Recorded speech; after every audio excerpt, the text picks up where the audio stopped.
इस कार्यक्रम के प्रायोजक हैं कृषि एवं किसान कल्याण मंत्रालय, भारत सरकार। हर जोखिम से निकल कर फसल आए, सुरक्षित हो जाए। फसल बीमा से हर किसान अब आत्मनिर्भर हो जाए। संकट के समय प्रधानमंत्री फसल बीमा योजना किसानों के लिए वरदान है। अब सूखा पड़े या बाढ़ आ जाए, कोई डर नहीं। अब ओले पड़े या कीट पतंगे फसल खा जाए, कोई फिक्र नहीं, क्योंकि हमने लिया है प्रधानमंत्री फसल बीमा। बुआई से फसल कटाई तक हर जोखिम का दावा, न्यूनतम प्रीमियम पर अधिकतम भुगतान का वादा। योजना से हर साल जुड़ रहे हैं 5 करोड़ से ज्यादा किसान। अब आपकी है बारी। नजदीकी कृषि कार्यालय, सहकारी समिति, बैंक शाखा, अधिकृत बीमा कंपनी या जन सेवा केंद्र में स्वेच्छा से करा सकते हैं पंजीकरण। फसल बीमा पोर्टल या फसल बीमा ऐप द्वारा भी कराया जा सकता है पंजीकरण। प्रधानमंत्री फसल बीमा योजना, आपकी फसलों का संपूर्ण सुरक्षा कवच। कृषि एवं किसान कल्याण मंत्रालय, भारत सरकार। किसान वाणी सुनने वाले सब बहन भाइयों ने कृष्ण भाई की राम राम। किसान भाइयों, आज है कार्यक्रम किसान वाणी और इसमें हम जो है ना कई तरह की चर्चा लेके आवा है। जिस तरह के बारिश का मौसम है और इसमें कई बातों का भी हम ध्यान रखते हैं। एक तो जैसे कि बारिश में घास फूस कैसे करते हैं, भाई घास की कोई समस्या तो नहीं है। और गर्मी के दिनों में घास फूस की कोई समस्या है तो उसके लिए हमें क्या करना है। तो आज हम इस विषय में चर्चा करेंगे कि वर्ष भर चारे के लिए फसल चक्कर अपनाएं। तो किसान भाइयों देखियो, जो फसल चक्कर है यानी कि फसल को अलग अलग तरीके से उसको बोना। किसी खेत में इस बार मान लो कि गेहूं बोई है तो अगले साल उसमें गन्ना लगा लो या कोई दाल लगा लो, तो इसको हम जो है ना फसल चक्कर कहें। और इसी तरह जो पशु हैं इनके लिए भी जो हरा चारा है उसके लिए भी हम फसल चक्कर को अपना सका है। यानी कि एक बात का और ध्यान रखना है कि जो दुधारू पशु हैं, एक तो उनको ज़्यादातर जो दूध देने वाले हैं उनके लिए ज़रूरी है कि पौष्टिक आहार उनको मिलता रहे टाइम टाइम पे। अगर हम उनके खाने पीने का ध्यान रखेंगे तो हो सके वो सारा साल हमारे लिए भाई दूध उत्पादन भी ठीक कर दे रहे, दूध हमारे को सारा साल मिलता रहे। लेकिन कुछ महीने ऐसे आवा है जिस तरह के अक्टूबर नवंबर में और मई और जून में हरे चारे की कमी हो जाए, तो इस कमी को दूर करने खातर भाई तो हमने फसल चक्कर अपनाना पड़ेगा। और वैज्ञानिक भी न्यू कहें कि भाई जो फसल चक्कर है, कुछ फसल चक्रों को हम इस तरह देख सके हैं कि कुछ तो फसल ऐसे हैं जड़ा पानी की सुविधा ज़्यादा हो, और कुछ ऐसा एरिया भी है हमारे हरियाणा में देख लो जहाँ पानी की थोड़ी दिक्कत रहा है, यानी कि सिंचाई कम है। तो इसी तरह जो है ना, जो संकर हाथी घास है और लोबिया है, यह तो भाई गर्मियाँ में इसको हम लगा सका हैं। और लोबियों को हम सर्दी के महीने में और बरसीम को भी सर्दी में हम बोआ है। और इसके साथ साथ हम चाइनीज सरसों भी बो सका हैं हरे चारे के खातर। और संकर हाथी घास एक ऐसी फसल है जो बहुवर्षीय है, यानी कि सारा साल उससे हमें जो घास है वो मिलता रहा है, पशुओं के लिए चारा मिलता रहा है। लेकिन फरवरी से लेकर और मध्य मार्च तक जो है ना जड़ों और तड़ों के द्वारा हम इसको ला सका है। और इसके लिए वही लगभग 3500 जड़ें जो हाथी घास की हैं उनको हमने लेना पड़ेगा। और प्रति एक एकड़ खातर हमने 3500 जड़ों की ही जरूरत पड़ेगी, यानी कि लगभग उसमें हम इतनी जड़ा लगावेंगे तो हमारा जो है ना घास सारा साल उपलब्ध हो सका है। और हाथी घास के खातर हमने कतारों का भी फासला देखना है, उनकी जो है ना 2 मीटर की दूरी पर हमने ध्यान रखना है कि उसमें लगाएं। और पौधे का फासला देखना है कि भी उसमें कम से कम भी 60 सेंटीमीटर का अंतर रखना है। और अप्रैल से अंत से लेकर भाई बरसीम से जिस तरह के चारा मिलता रहा है वो मिलना बंद हो जाए, क्योंकि गर्मी शुरू हो जाए। और बरसीम की जो फसल है ज़्यादातर ये सर्दी के मौसम में हमारे को घास देवा है। और इसी टाइम जो है ना हाथी घास जो चारा देना है वो आरंभ कर दे है।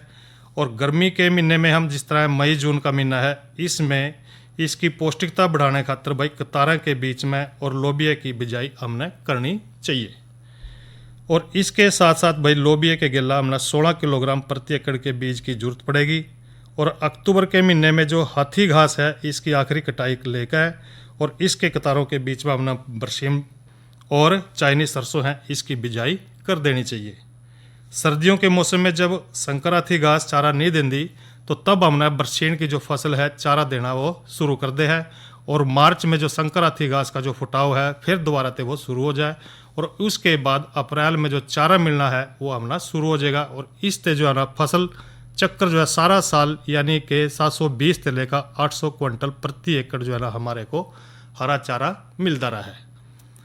दूसरे हरे चारे की बात करें तो जिस तरह के मिट्टी सूडान है या ज्वार, बरसीम है, चाइनीज सरसों है, इस फसल चक्र में भी भाई दोनों फसलों का एक वर्षीय है। और सूडान घास या फिर ज्वार की बात करें तो यह भी ज़्यादा कटाई देने वाली फसल है, और बीजने का जो बढ़िया समय है वो है मध्य अप्रैल का। और इसकी बिजाई 25 सेंटीमीटर की दूरी पर कतारों के, या तो भाई कतारों में बो दें इसको, या पोरा विधि से बोएं, या फिर केरा विधि के द्वारा भी हम इस फसल की जो है ना बिजाई कर सके हैं। यानी कि 1 एकड़ में बिजाई के लिए सूडान का लगभग 12 से 14 किलोग्राम बीज काफ़ी रहेगा। और सूडान से हमें गर्मियों में जो है 3 कटाइयाँ और ज्वार से 2 कटाई हमारे को मिल सका है। और पहली कटाई बिजाई के 2 महीने बाद मिलनी शुरू हो जाएगी, और इसके बाद जो है ना कटाइयाँ 45 से लेकर 50 दिन के अंतर पर मिलती हमारे को रहेंगी। और अक्टूबर के महीने में आखिरी कटाई लेने के बाद ज़मीन को अच्छी तरह जोत कर उसमें बरसीम और चाइनीज सरसों की बिजाई कर दें। और इसके लिए 10-12 किलोग्राम बरसीम का बीज और भाई लगभग आधे किलोग्राम चाइनीज सरसों का बीज प्रति एकड़ काफ़ी रहेगा। इस प्रकार सर्दियों में बरसीम और चाइनीज सरसों से हरा चारा हमला मिलना शुरू हो जाएगा, और इस फसल चक्कर से हमें लगभग 600 से लेकर 680 क्विंटल प्रति हेक्टेयर से जो है ना हरा चारा हमारे को प्राप्त होगा। तीसरी बात करें संक्रांति घास और रिजका के बारे में, तो इसी तरह संक्रांति घास की तरह भी रिजका भी एक बहुवर्षीय जो है ना फसल है। ये भी सारा साल तकरीबन घास हमारे को मिलता रहा है, और इसकी जो बिजाई है वो फरवरी के मध्य से लेकर और मार्च के महीने में संक्रांति घास की जड़ों को भाई 2 मीटर के अंतर पर लगा दें। और संक्रांति घास लगाने के 3 महीने के बाद चारा मिलना शुरू हो जाएगा। और रिजका की जो बिजाई है वो अक्टूबर के अंत से लेकर मध्य नवंबर तक 30 सेंटीमीटर की दूरी पर भाई कतारों में इसकी बिजाई कर दें। और रिजका के खातर भाई 4 किलोग्राम बीज प्रति एकड़ बहुत रहेगा। और इस फसल चक्कर तय पूरा साल लगभग हमारे को 560 से लेकर 640 क्विंटल प्रति एकड़ जो है चारा प्राप्त होएगा। इसी तरह मक्के की और लोबिया की बिजाई कराएं, और ज्वार की और लोबिया की, जई की लगभग इससे 2 कटाई मिल सका है। और इस फसल चक्कर की सारी फसल जो है ना 1 साल खातर है। मक्का और लोबिया की बिजाई 2:1 में कराएं, यानी कि भाई कई करें जिस तरह देसी भाषा में 2 मुट्ठी मक्के की और 1 मुट्ठी लोबिया की, ये 2:1 हो गया। और मार्च के अंत तक लेकर अप्रैल महीने के अंत तक भाई इसमें बिजाई करें। और मक्के और लोबिया की बिजाई खातर भाई बीज की मात्रा जो है ना अपने 16 किलोग्राम और 6 किलोग्राम बीज प्रति एकड़ का प्रयोग करना है। यानी कि भाई 16 किलोग्राम मक्का और 6 किलोग्राम लोबिया लेना है। और इसके साथ साथ 14 किलोग्राम ज्वार या फिर 6 किलोग्राम लोबिया भी बढ़िया रहेगा।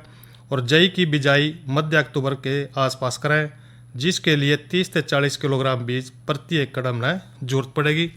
और इस फसल चक्कर से लगभग 440 से लेकर 520 क्विंटल जो है ना हरा चारा प्रति एकड़ के द्वारा हम प्राप्त कर सका है। और जिस तरह के जहाँ पर सिंचाई नहीं होती उसका भी थोड़ा ध्यान कर लें, क्योंकि हरियाणा के कुछ ऐसे भाग भी हैं भाई जड़ा पानी की थोड़ी कमी रहा है, और पूरा साल हरा चारा भाई लेन खातर थोड़ा हमने भी फसल चक्कर को अपनाना पड़ेगा। जिस तरह वहाँ पर जो जहाँ पानी की सिंचाई, पानी की जो सुविधा है कम है, उसमें जहाँ हमने बाजरा और लोबिया बो सका है, या फिर ज्वार और लोबिया बो सका है, और जई की भी बिजाई कर सका है। और ये जो सारे की सारी जो बिजाई हैं या 1 वर्ष के जो है ना फसल चक्र है, गर्मी के महीने में यानी कि मार्च अंत से लेकर अप्रैल तक की फसल है। और बाजरे की 30 सेंटीमीटर की दूरी पर भाई बिजाई करनी है आपने, इसमें भी 2:1 आपने रखना है। और लोबिया को भी मिलाना है, इससे चारे की जो पौष्टिकता ज़्यादा बढ़ जाएगी। और बाजरा और लोबिया के जो बीज है उनका अनुपात आपने बिल्कुल ध्यान रखना है, फिर कतारों में आपने उसको बोना है। और यह बढ़िया रहेगा कि बिजाई इस तरह करें कि बाजरे की 2 पंक्ति लावें और 1 पंक्ति भाई 1 लाइन में लोबिया की बोएं, और इससे पैदावार भी ज़्यादा होगी। तो इस तरह जो है ना खरीफ में ज्वार और लोबिया भी 2:1 में आपने बोना चाहिए। और अक्टूबर और नवंबर के महीने में जब जई की बिजाई करने हैं तो वो बढ़िया सहम है। और इस फसल चक्र में भाई पूरे साल लगभग 360 से लेकर 440 क्विंटल जो है ना प्रति एकड़ के हिसाब से हमारे को हरा चारा मिलता रहेगा। तो इस प्रकार से भाई अपना हरा चारा लेने खातर किसान भाई इन फसलों को आप फसल चक्र के रूप में बो सका है और सारा वर्ष आप अपने पशुओं के लिए हरा चारा भाई लेंदे रहेंगे।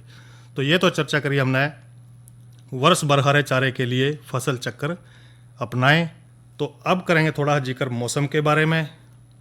और मौसम की जो जानकारी है वो इस तरह रहेगी कि आज का जो अधिकतम तापमान है वो 27 डिग्री सेल्सियस है और न्यूनतम तापमान 25 डिग्री सेल्सियस रहा। और कल जो है ना अधिकतम तापमान 29 डिग्री सेल्सियस और न्यूनतम तापमान 25 डिग्री सेल्सियस रहने की संभावना है।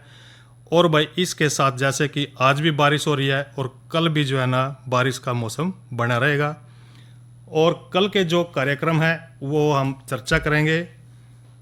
पहली चर्चा करेंगे भेड़ पालन में ध्यान देने योग्य बातों के ऊपर और दूसरी चर्चा में आज की नसीहत के अंतर्गत हम बात करेंगे धान फसल की देखभाल किस तरह करेंगे। तो ये तो हमने कल के कार्यक्रम की जानकारी दी और अब कराएंगे भाइयों का मनोरंजन, लेकिन इस अंतराल के बाद। कोरोना वायरस के खतरे से बचते हुए फसल की कटाई, बिक्री, खरीद, नई फसल की जुताई और बुआई सुरक्षित हो सकती है अगर हम लगातार हाथों को साबुन और साफ पानी से नियमित अंतराल पर धोते रहें। नाक, मुंह को मास्क, गमछे या कपड़े से ढक कर रखें। आंख, कान, नाक, मुंह न छुएं। आपस में 2 गज की दूरी बनाए रखें। मास्क और 2 गज की दूरी के मंत्र को अभी हमें छोड़ना नहीं है। फसलों की बुवाई एवं कटाई करते समय आपस में कम से कम 2 गज की दूरी बनाए रखें। फसल की कटाई करने के बाद छोटे छोटे ढेरों में इकट्ठा करें। कृषि के औजारों की समय समय पर सफाई करें। एक दूसरे के साथ औजारों की अदला बदली न करें। श्रमिकों के शौचालयों और हाथ धोने की जगह की ठीक से सफाई जरूरी है। बुआई, कटाई एवं मड़ाई के दौरान इस बात का ध्यान रखें कि इन स्थानों के आसपास कोई थूके नहीं। कंबाइन, हार्वेस्टर, थ्रेशर, जुताई और बुआई की मशीनों को इस्तेमाल से पहले साफ करें।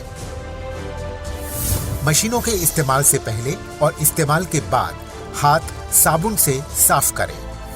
वाहनों, बोरियों, थैलियों और पैकिंग के दूसरे सामान की साफ सफाई पर भी खास ध्यान दें। खरीद केंद्र पर आने से पहले किसानों एवं श्रमिकों की जांच। खरीद केंद्रों पर भीड़ न लगाएं एवं किसानों को बारी बारी से बुलाएं। गोदामों पर खरीदी हुई फसल को लेने में शीघ्रता करें ताकि किसानों एवं श्रमिकों को रुकना ना पड़े। कोरोना के खतरे से बचाव और अधिक जानकारी के लिए आरोग्य सेतु ऐप डाउनलोड करें।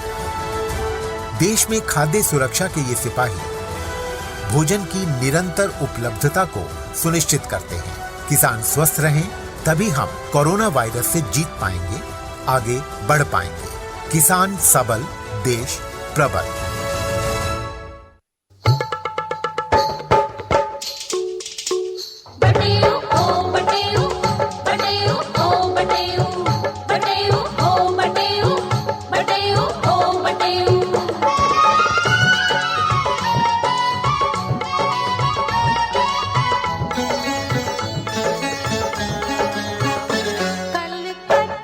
घुमाऊं सारी रात, मेरा मन ऐसा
मन ऐसा करे, ऐसा करे, ऐसा करे, ऐसा करे, मेरा मन ऐसा करे, कैसा करे, कैसा करे, तेरा मन कैसा करे। रसगुल्ले, रसगुल्ले खिलाऊं सारी रात, मेरा मन ऐसा करे, कलकत्ता घुमाऊं सारी रात, मेरा मन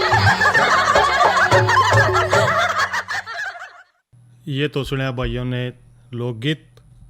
और अब हम जो है ना चर्चा करेंगे, जो दूसरी चर्चा है वो है पपीते के बागों की रोगों से रक्षा। देखियो किसान भाइयों, जो पपीता है ये एक तो बड़ा लाभदायक और स्वादिष्ट और एक पौष्टिक फल है। पपीते की खेती जिस तरह के आम है, अमरूद है, बेर है, नींबू जाति के जो फल हैं उनके बीच में जो खाली जगह बच जा है, उस जगह पर भी बड़ी आसानी से हम इसको कर सकें। यानी कि जो भी जगह खाली रहेगी उससे जो है ना हम पपीता उगा करके अलग से ज़्यादा आमदनी कमा सका है। और इसमें जो है ना पपीता की जो फसल है इसमें कई तरह के जो रोग हैं वो इस फसल ना खराब कर दे हैं। जिस तरह के एंथ्रेक्नोज एक रोग है, इसका जो लक्षण है वो इस तरह है, जिस तरह के एंथ्रेक्नोज रोग का जो प्रकोप है वो फल किसी भी अवस्था में प्रभावित हो सका है। यानी कि फल पर जो धब्बे हैं अंदर की तरफ दिखाई देंगे और धब्बे पर जो ना कवक के जो गुलाबी रंग के बिंदु हैं वो भी जो पपीते का फल है उसके ऊपर हमें नजर आवेंगे। और इसके जो पत्ते हैं और किनारे से वो पत्ते पपीते के झड़ने लगेंगे। तो इस रोग का मुख्य लक्षण तो यही है। और इसकी रोकथाम खातर और इसके नियंत्रण की बात करें तो एक तो जो रोगग्रस्त फल हैं उनको नष्ट कर दें हैं और पौधों के ऊपर भाई कैप्टोन या फिर डाइथेन M45 एंडोफिल M45 के जो है ना 0.2% या फिर 200 ग्राम दवा 100 लीटर पानी घोल का छिड़काव बना के 15 दिन के अंतराल पर भाई छिड़काव कर दे रहे हैं। नहीं अगर वो बीमारी हट दी तो भाई दोबारा फिर उसके ऊपर आप कर सको हो। दूसरा रोग जो पपीते के फल पावा है वो है तना गलन या फिर कॉलर रोट।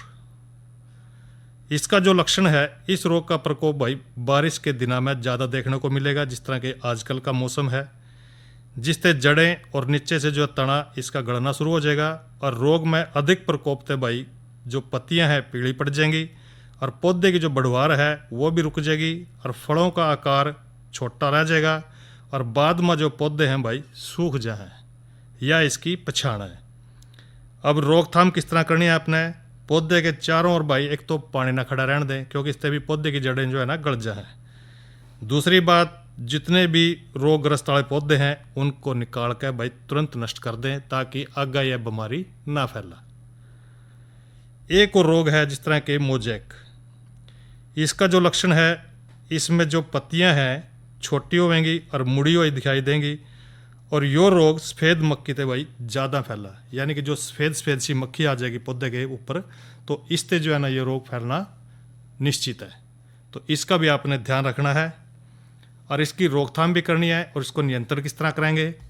तो रोग का भाई जो आक्रमण है, जिस तरह के पूरा जो सफ़ेद मक्खी है और भाई जो जैसिड नाम कीट की रोकथाम खातर भाई आपने दवाई लेनी है वो है मेलाथियान 50 EC वाली, यानी कि जिसकी ताकत 50 EC हो, या फिर भाई 0.1% लेनी है और इसको भाई 250 मिलीलीटर दवा और 250 लीटर पानी दोनों ना अच्छी तरह घोल के पूरा इन्हें मिला लें और उसके बाद भाई पंप के साथ छिड़काव आपने पौधों के ऊपर करना है। तो ये जो मोजैक रोग है ये भाई दूर हो सका है। तो इसी तरह देखा है कि जो लीफ कर्ल का रोग है यो भी भाई पपीते के में काफ़ी बार देखने को मिला है।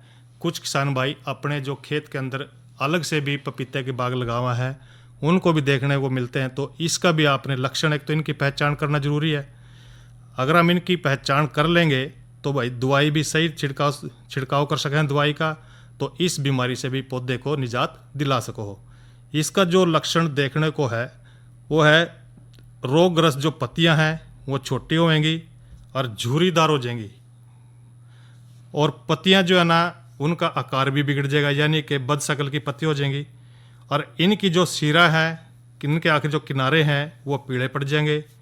और इसका जो मुख्य लक्षण है वो है रोगग्रस्त पत्तियां नीचे को मुड़ जाना, यानी कि जो भी अगर ये बीमारी आवेगी, रोगग्रस्त होगी, तो उससे जो है ना जो लीफ कर्ल है, ये बीमारी के आने से जो पत्तियां वो नीचे मुड़ जाएंगी, आपको दिखाई देंगी। तो पत्तियां मोटी हो जाएंगी और बाद में जो है पत्तियां भाई सूख कर गिरनी शुरू हो जाएंगी। तो इस बात का किसान भाई जरूर ध्यान रखेंगे कि जो लीफ कर्ल है, इसका जो रोग है वो पौधों के ऊपर न आने दें। और जो समय समय पर अपने खेत में जहाँ भी आपने बाग लगा रखा है, सेम टाइम पे भाई उसकी निगरानी करते रहें।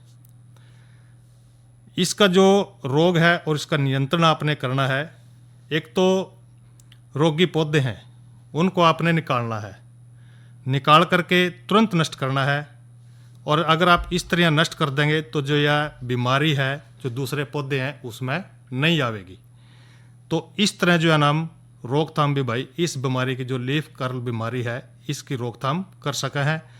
तो आप जितने भी किसान भाई हैं जिन्होंने पपीते के बाग लगा रखे हैं और उनके अंदर जो बीमारी आई हुई है या भाई देखने को मिला है, जो बीमारी हमने जिक्र करा है, जिस तरह के एंथ्रेक्नोज है बीमारी, इसके लक्षण का जिक्र कराया, रोकथाम का जिक्र कराया।